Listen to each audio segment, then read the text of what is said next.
Hello, everyone, and welcome back to English Learner Podcast. Hi, everybody. We're so happy you're here learning English with us today.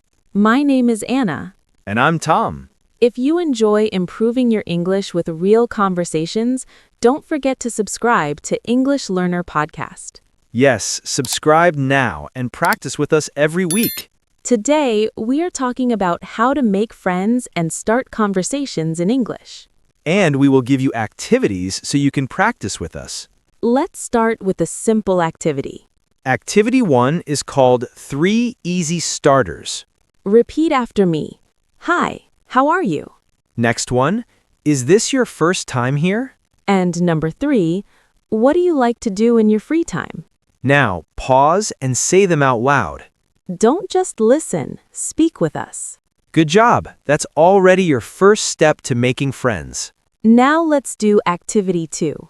This one is called Comment and Ask. First, make a comment about something around you. For example, this cafe is really cozy. Then ask a simple question. Like, do you come here often? Let's practice another one. The weather is very hot today. Do you like hot weather? See how easy that is? Comment plus question equals conversation. Now it's your turn to create one. Look around your room and make one comment and one question. Even if you are alone, say it out loud. Speaking out loud builds confidence. Now let's try activity 3. This one is called Find Something in Common. When someone answers your question, listen carefully. If they say, I like watching movies, you can say, me too. Or if they say, I love playing football, you can say, that's cool. How often do you play? Finding common interests helps build connection. It makes the other person feel understood. Now imagine you are at a school event. You see someone standing alone. What can you say? You can say, Hi, I'm Tom. What's your name? Or, Hi, are you enjoying the event? Simple, friendly, and natural. Now let's do activity 4. This one is called Follow-up Question. If someone says, I like music, don't stop there. Ask, what kind of music do you like? If they say, I enjoy traveling, ask, where did you travel last time? Follow-up questions keep the conversation going. They show that you are interested. Now, practice making 2 follow-up questions. Imagine your friend says, I like cooking. What can you ask next? Maybe, what do you like to cook? Or, who taught you how to cook? Very good. You're doing great. Let's try activity 5. This one is called Friendly Body Language. Stand up straight and smile. Nod your head while listening. Keep your arms relaxed. Even if you feel nervous, your body can look confident. And when you look confident, you start to feel confident. Now imagine you are meeting someone new tomorrow. Think of one sentence you will say first. Say it now. Yes, say it clearly and slowly. Remember, every friendship starts with one small sentence. And small conversations can become big connections. Don't wait for the perfect moment. Just say hello and see what happens. Making friends in English is possible. And you are more ready than you think. Now, let's practice real conversation examples together. Yes, because real examples make everything clearer. Now, imagine you are at a new school. You see someone sitting alone. What can you say first? You can say, Hi, is this seat free? That's simple and polite. After sitting down, you can say, I'm Tom, by the way.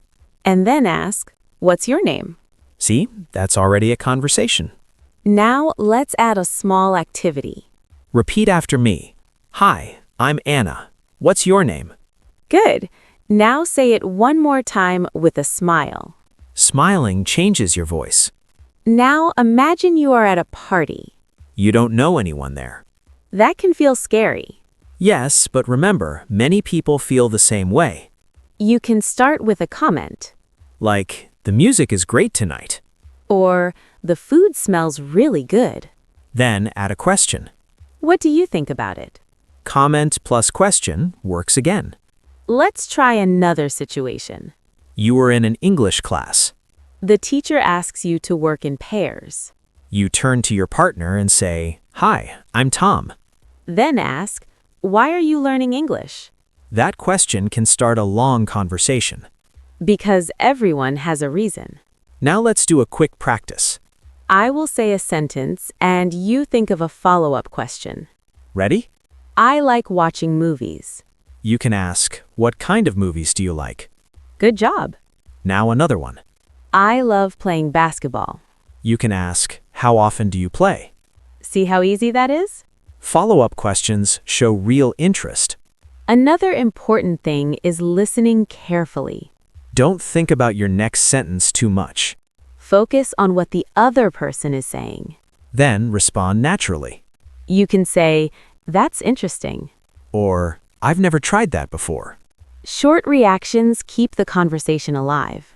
Another activity is called Two Truths About Me.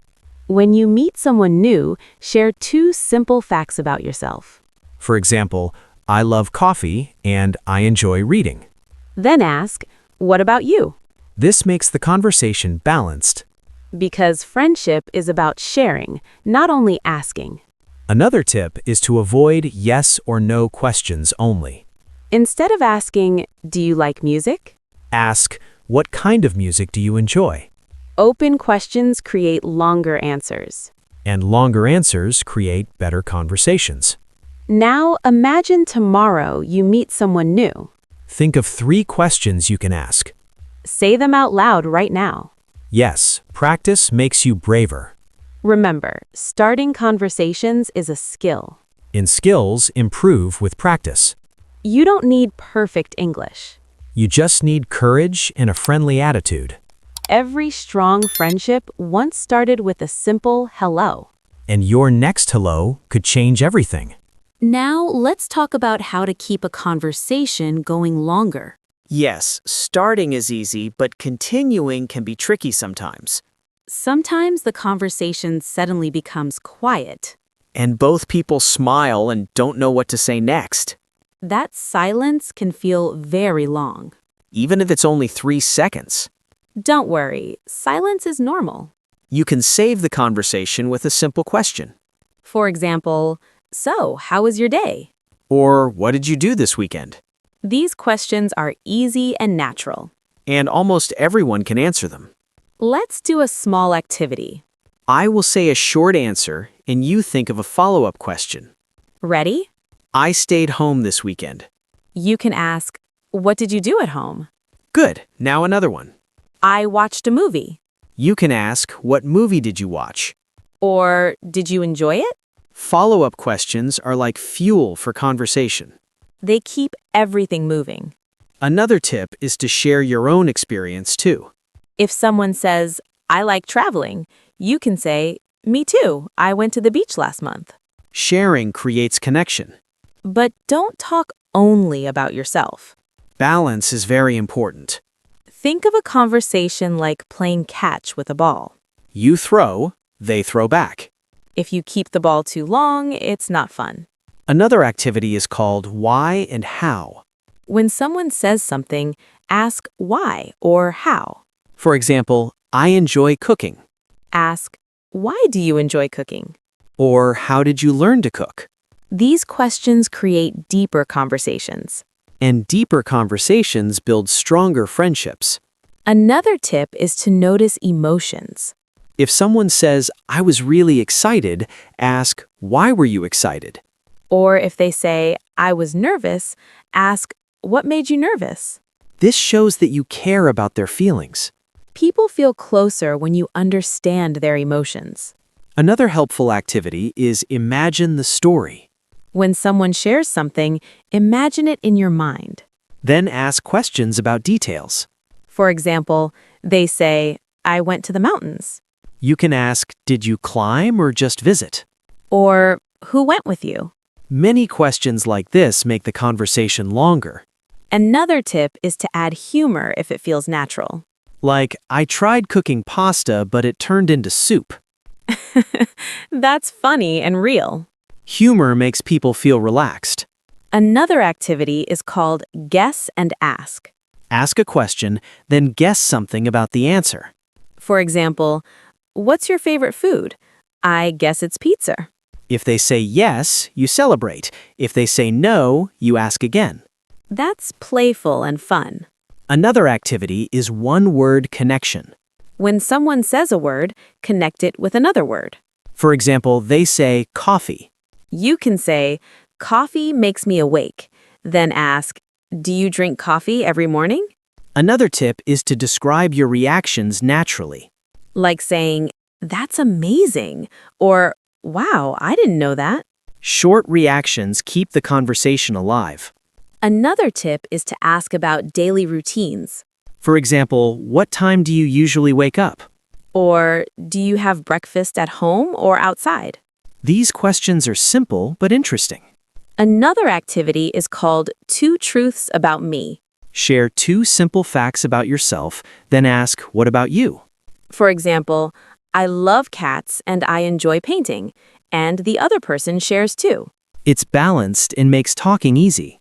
Another tip is to avoid only yes or no questions. Instead of, do you like music? Ask, what kind of music do you enjoy? Open questions create longer answers. And longer answers create better conversations. Another idea is to talk about places you've been. For example, I visited the park yesterday. Then ask, do you like going to parks? Or, what's your favorite place in the city? Another tip is to remember small details. If they said they like dogs, ask about their dog next time. Remembering details shows you care and listen carefully. Now let's practice a short, full conversation. Hi, I'm Anna. Hi, Anna. Nice to meet you. Nice to meet you too. What do you like to do in your free time? I like playing guitar. That's cool. How long have you been playing? For about 3 years. Wow, that's impressive. Do you play alone or in a band? Mostly alone, but I want to join a band. See how the conversation grows naturally? Yes, each question connects to the previous answer. Another tip is to give compliments. But keep them simple and polite. You can say, that's a great idea. Or, I like your perspective. Compliments make people feel good. And when people feel good, they enjoy talking to you. Another activity is called One More Question. After every answer, challenge yourself to ask one more question. Even one extra question makes the conversation longer. Confidence grows each time you continue. Remember, making friends is not about being perfect. It's about being curious and kind. Curiosity keeps conversations alive. And kindness builds real connections. Wow, Tom, we covered so many tips today about making friends. Yes, from starting conversations to keeping them going. And we also practiced some fun activities together. Remember, even small sentences can lead to great friendships. The key is to be friendly, curious, and kind. And don't worry about mistakes. Everyone makes them. Yes, your smile and interest matter more than perfect English. Try to ask follow-up questions and share small stories about yourself. That way, the conversation feels natural and comfortable. And remember the activities we practiced, like 3 easy starters and why and how. These will help you feel confident when meeting new people. Also, don't forget body language. Smiling, nodding, and keeping your arms relaxed make a big difference. And listening carefully shows that you care. Every conversation is a chance to learn English and make a friend. You never know where one hello can take you. So keep practicing, speak slowly, and have fun. And remember, the more you try, the easier it gets. You can even start with one new person this week. Say hi to a classmate, a neighbor, or someone in a club. And notice how small talk can turn into a real conversation. Don't be afraid if the first conversation is short. Every conversation helps you improve. And sometimes the shortest conversations become the longest friendships. Remember, curiosity is your best friend when learning English. Ask questions, listen, share, and laugh a little. Humor makes conversations more fun. Yes, even a small joke or funny story can break the ice. For example, I once said, I like coffee more than Mondays, and everyone laughed. That's perfect, simple and funny. Another tip is to practice with friends before talking to new people. Yes, role-playing helps you feel less nervous. And don't worry if someone doesn't answer as expected. Not every conversation will be perfect, and that's okay. Keep trying because practice makes progress. And each time you try, you get more confident. If you enjoyed this episode, don't forget to subscribe to English Learner Podcast. Yes, subscribe now and join us every week for more fun, easy, and practical English tips. Share this with a friend who wants to improve their English too. Practice together because learning is more fun with friends. Remember, every conversation is a chance to make a friend and improve your English. And the best conversations often start with a simple hello. So don't wait. Say hi today and see where it leads. Keep smiling, keep talking, and enjoy every moment. Thank you for listening today. We hope you had fun, learn new things, and feel ready to make friends in English. See you next time on English Learner Podcast. Bye, everyone.